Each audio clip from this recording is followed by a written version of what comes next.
Doon sa syudad, may binata na nag-aral ng kolehiyo. Dumalaw ang kanyang nanay para siya'y bisitahin. Sa kanilang boarding house ay lumang bahay.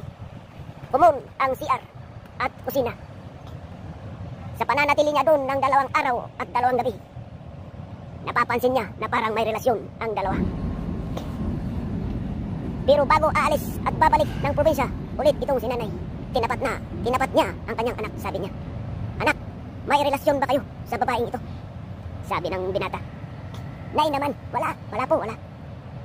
Sadya talagang ako'y mabait at siya rin ay mabait, kaya ganito ang mga nangyayari." "Okay, sige, para panatag ang aking kalooban sa pagbabalik sa probinsya." Pagkalipas ng 2 linggo, nag-text ang binata sa kanyang nanay. Ganito ang sabi, "Nay, hindi ko sinasabi na kayo ang kumuha at hindi ko sinasabi na kayo ang dahilan ng pagkawala ng silver spoon ng aking roommate. Pero simula kasi nang kayo ay pumunta rito, ay hindi na niya mahagilap dito sa aming boarding." Nag-reply naman ng text ang kanyang nanay at ganito ang sinabi, "Alam mo anak, totoo ang aking hinala. Pero hindi ko sinasabi na mayroon kayong ginagawang kababalaghan. Sadyang yun sa iyong napakagandang roommate. Ito lang ang masasabi ko. Kung siya sana mismo ay natutulog sa kanyang sarili at mismong kama, ay malalaman niya yun. Kasi nilagay ko lang yun sa ilalim ng kanyang sariling unan."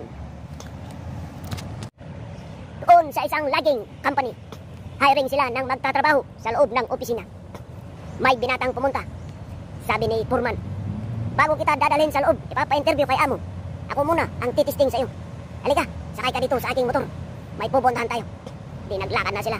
Pumunta sila sa bundok.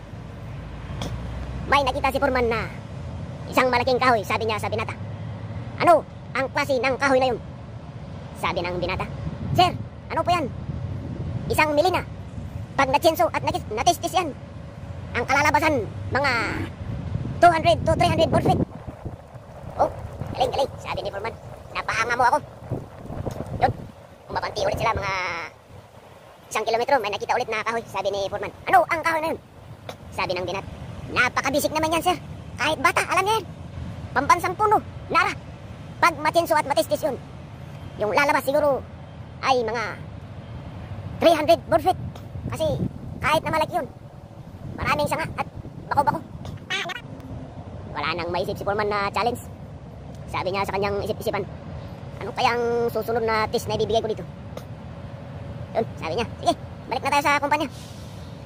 Nung pabalik sila sa kumpanya, may nakita sila na malaking pine tree. Sabi ni Foreman, "Puntahan mo ang kahoy na yun. Ito, ang spray paint. Puntahan mo yun. Markahan mo ang harap ng X." Yun, lumakad na ang bata. Pagkalis ay napangiti na lang si Foreman. Sabi niya, "Meron baga namang harap at likod ang kahoy. Tignan ko nga kung anong gagawin nun." Sabi niya. Yun, maya't maya ay bumalik yung binata. Sabi niya, "Sir, ayun po, namarkuhakan ko na ng X yung harap." Sabi ni Foreman, "Paano mo naman masasabi na yun ang harap ng kahoy na yun?"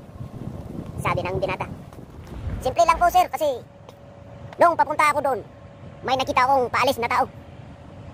Nung umikot ako sa likod, meron akong nakita na tae sa likod." Ay, tumahay balay.